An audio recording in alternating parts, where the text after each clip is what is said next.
오늘 말씀 제목은 이 밝히 알게 하시리라, 이 밝히 알게 하시리라는 제목으로 나눌 텐데요.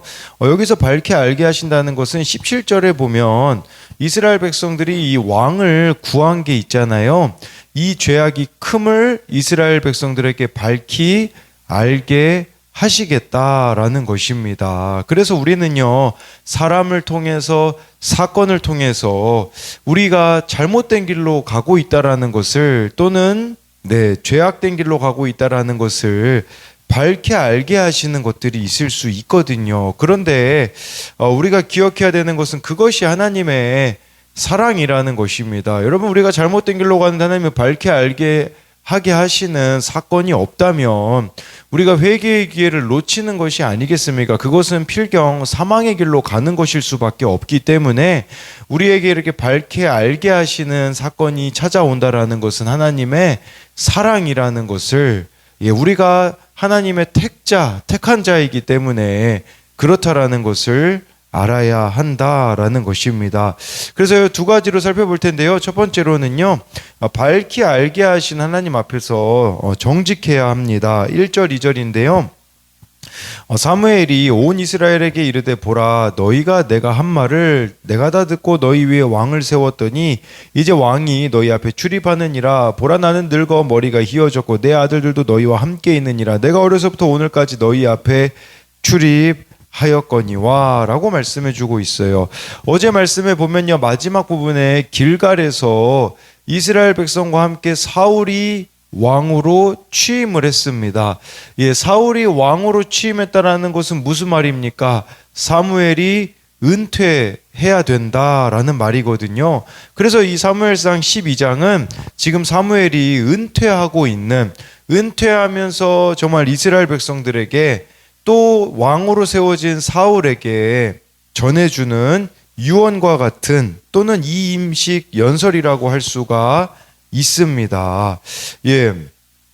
이렇게 지금 사울이 왕이 되었다라는 것은 사울의 인기가 너무 높아져서 사무엘이 배제가 되었다라는 뜻이잖아요. 거의 몇십 년 동안 정말 이렇게 사무엘이 이스라엘의 지도자였다가, 여러분, 이 공인으로서의 자신의 자리를 내려놓는다라는 것이 억울하지 않겠습니까?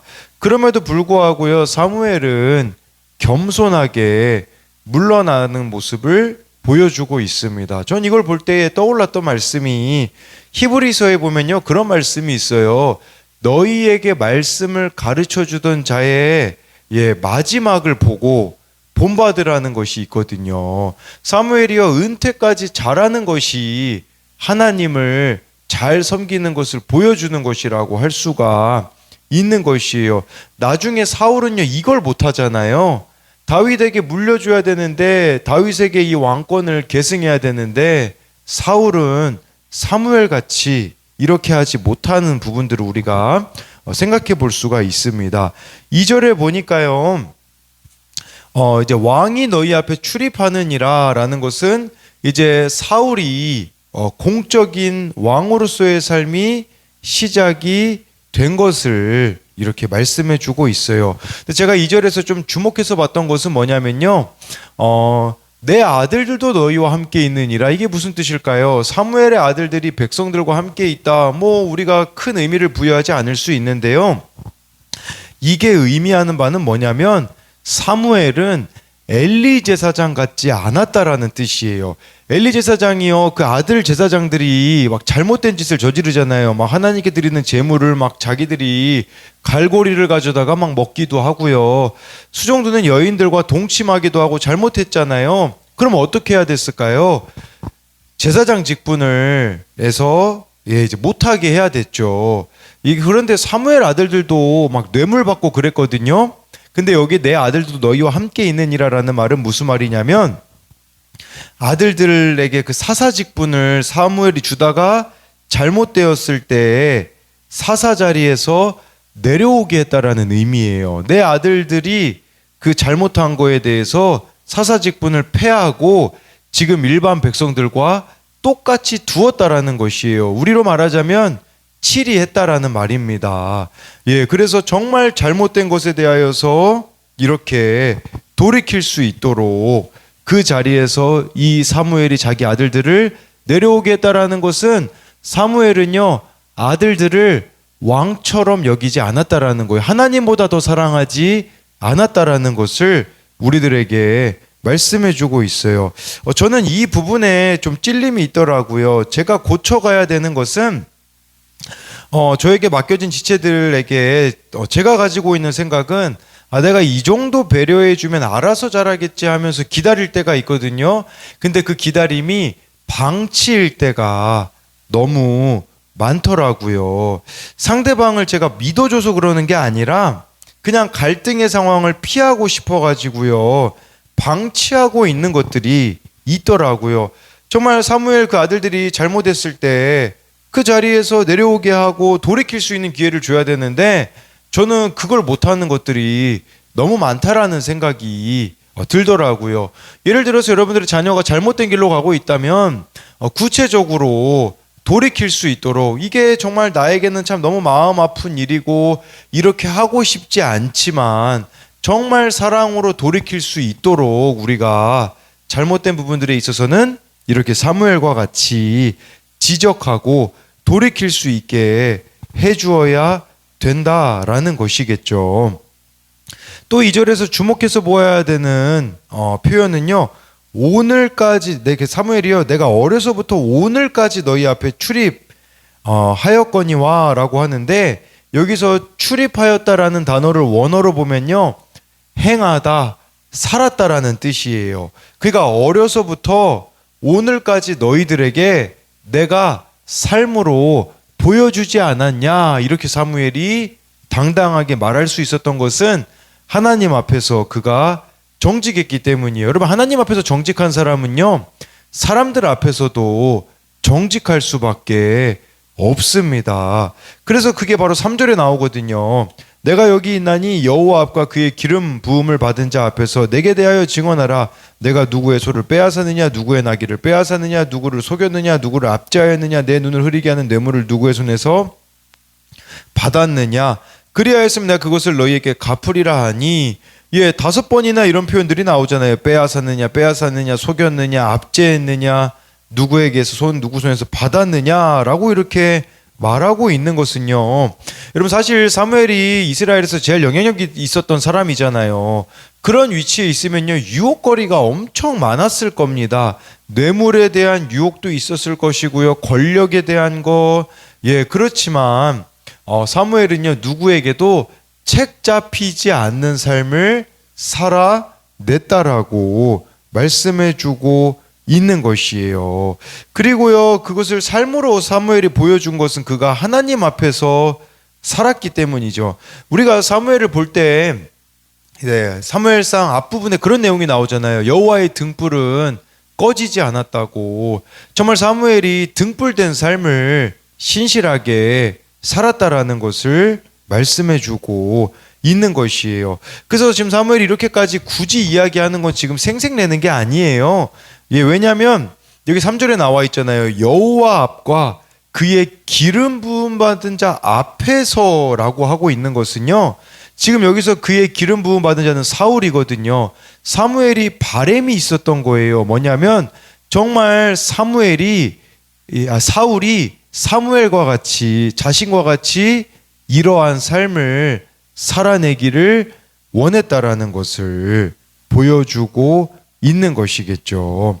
여러분, 이스라엘이요 왕을 언젠가는 구할 것을 하나님이 미리 아셨던 것 같아요. 그렇기 때문에 모세 때 신명기에 보면요 이런 말씀이 나와 있습니다. 이스라엘 백성 중에 왕이 되고자 하는 자에게 미리 주신 경고인데, 신명기 17장 18절부터 20절에요. 그가 왕위에 오르거든 이 율법의 등사본을 레위 사람 제사장 앞에서 책에 기록하여 평생 자기 옆에 두고 읽어 그의 하나님 여호와 경외하기를 배우며 이 율법의 모든 말과 이 규례를 지켜 행할 것이라. 그리하면 그의 마음이 그의 형제 위에 교만하지 아니하고 이 명령에서 떠나 좌로나 우로나 치우치지 아니하리니 이스라엘 중에서 그와 그의 자손이 왕위에 있는 날이 장구하리라.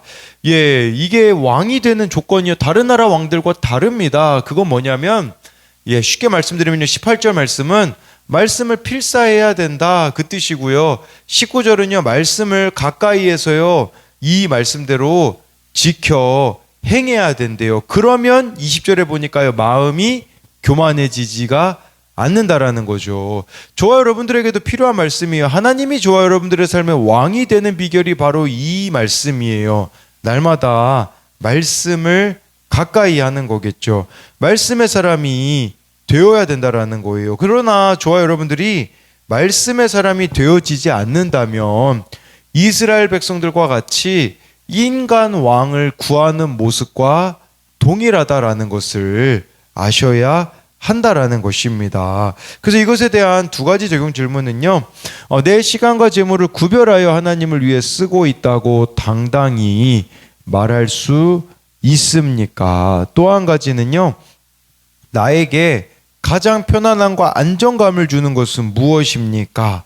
말씀을 가까이 하는 것입니까? 아니면 다른 그 무엇입니까? 이것은 여러분들의 인생에 정말 말씀이 왕노릇하고 있는지를 묻고 있는 것입니다.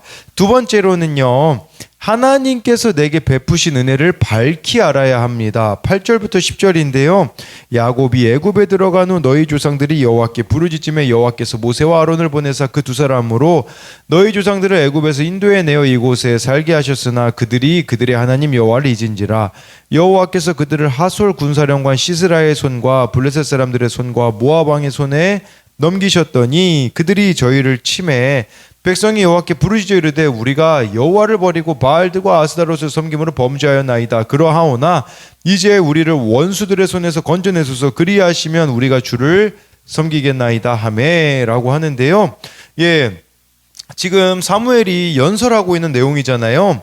언제부터 이스라엘 백성들이 반역했는지를 말씀해주고 있어요. 그것은 바로 애굽에서 종살이 할 때로 이렇게 거슬러 올라가는데 그때 하나님이 정말 너무나 놀라운 은혜를 베풀어 주셨다라는 겁니다. 여러분 400년 동안 이집트에서 애굽에서 종살이 했는데 구원해 주신 은혜가 얼마나 큽니까?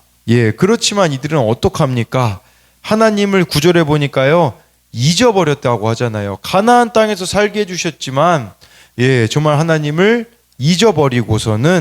잊어버리니까 하나님이 어떻게 하셨죠? 그 뒤에 나오잖아요. 하솔의 군사령관 시스라의 손, 블레셋 사람들의 손, 모압 왕의 손에 넘기셨더니 저와 여러분들이 기억해야 되는 것은요. 이게 하나님의 사랑이라는 거예요. 저와 여러분들이 하나님의 은혜를 잊어버렸기 때문에 이처럼 하솔이 군사령관으로 있던 가나안 왕 야빈 왕에게 20년 동안 학대를 당했고요.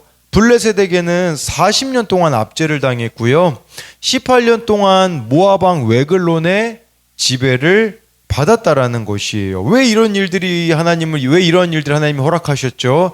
쉽게 말씀드리면 잊어버린 은혜를 되찾으라는 것을 말씀해 주고 있는 것입니다. 여러분 우리가 하나님의 은혜를 잊어버리잖아요.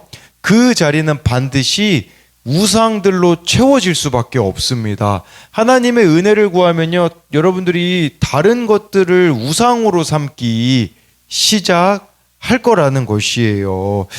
그래서 10절에 보니까 가나안의 대표적인 우상이 바알과 아스다롯이었는데 이 신들을 섬겼다고 시인하고 있는 것이죠. 하나님의 은혜를 잊어버리니 바알과 아스다롯을 이들이 섬기게 되었고 그것을 하나님이 너무나 잘 아시기 때문에 다른 대적들을 통하여서 이들이 하나님 앞에 돌아올 수 있도록 하셨다라는 것을 말씀해주고 있는 것이에요. 그런데 이들이 다시 하나님을 찾을 때 하나님이 어떻게 하셨나요? 11절에 보면 나오거든요. 여호와께서 여룻바알과 베단과 입다와 나 사무엘을 보내사 너희를 너희 사방 원수의 손에서 건져내사 너희에게 안전하게 살게 하셨거늘 해서요. 하나님이요 정말 이렇게 구원자들을 보내주셨다라는 거죠. 여기서 말하는 여룻바알은 기드온의 다른 이름입니다. 그런데 여기서 그 다음에 베단, 이 베단은 누굴까 이런 생각이 들죠. 왜냐하면 베단이 성경에서 여기 딱 한 번 나오거든요. 그런데 추정해 볼 수 있는 것은요 70인역 성경에는요 바락으로 번역하고 있어요. 바락. 사사기에 보면 그 바락, 드보라와 함께했던 그 장군 바락을 말하는 것이고요. 뭐 입다, 뭐 사무엘은 뭐 말하지 않아도 되겠죠. 정말 이스라엘 백성들이 다시 하나님의 은혜를 구할 때에 하나님은 대적들을 물리치셨다라는 것이에요. 그리고 이제 마지막으로 16절, 그러니까 이것은 무엇을 의미하냐면 하나님이 지금까지 이토록 이스라엘을 많이 구원해 주셨는데 너희들은 왜 왕을 세우려는 짓을 하느냐라고 물으시는 것이라고 볼 수가 있는 것이겠죠. 16절부터 18절을 이제 마지막으로 보면요. 너희는 이제 가만히 있어서 여호와께서 너희 목전에서 행하시는 이 큰 일을 보라. 오늘은 밀 베는 때가 아니냐. 내가 여호와께 아뢰리니 여호와께서 우레와 비를 보내사 너희가 왕을 구한 일 곧 여호와의 목전에서 범한 죄악이 큼을 너희에게 밝히 알게 하시리라. 이에 사무엘이 여호와께 아뢰매 여호와께서 그날에 우레와 비를 보내시니 모든 백성이 여호와와 사무엘을 크게 두려워하니라. 여기 보니까 이제 하나님께서요 큰 일을 너희들에게 행하실 거래요. 무슨 큰 일을 행하시냐? 왕을 구한 게 얼마나 잘못되었는지를 이 자리에서 보여주시겠다라는 거죠. 그 증표로 17절에 보니까 지금 밀베는 때래요. 여러분 이스라엘에서 밀베는 때는요 5월에서 6월입니다. 이때는 건기예요. 절대 비가 오지 않습니다.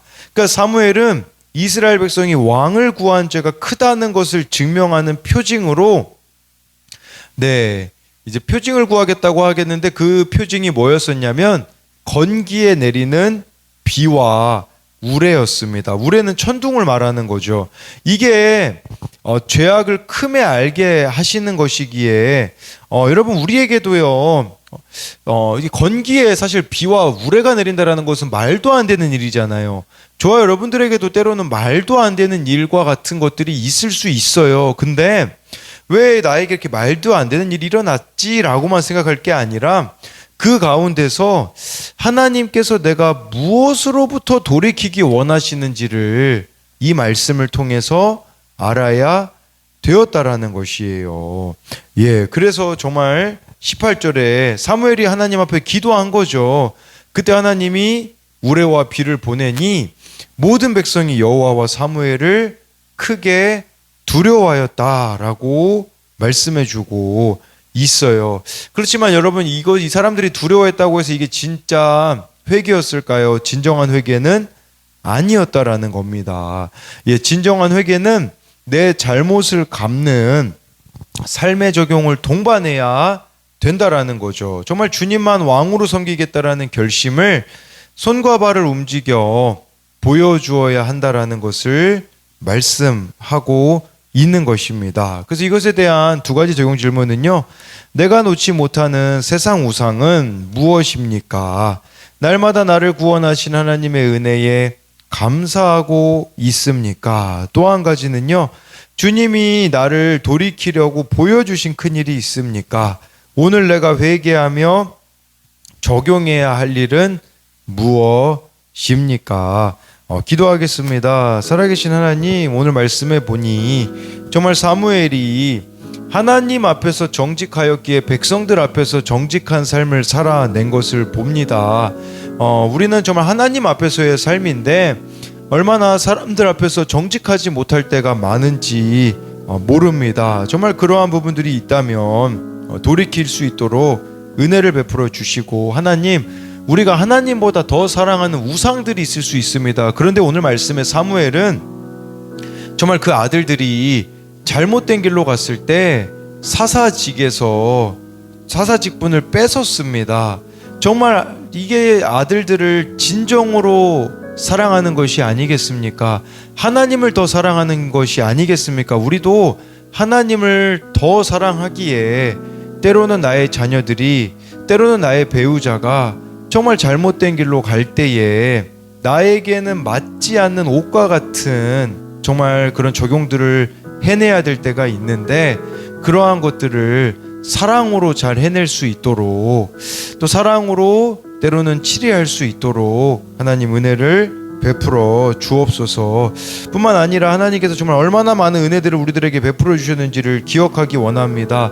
우리가 그 은혜를 잊고 살기에 하나님이 정말 우리들의 삶에 큰 일을 행하셔서 정말 잘못된 것을 밝히 알게 하게 하시는 사건이 일어날 수 있는데, 그때에 정말 하나님을 원망불평하는 것이 아니라 하나님께로 돌이키는 자들이 되게 하여 주실 것을 믿으며 살아계신 예수님 이름으로 기도드립니다.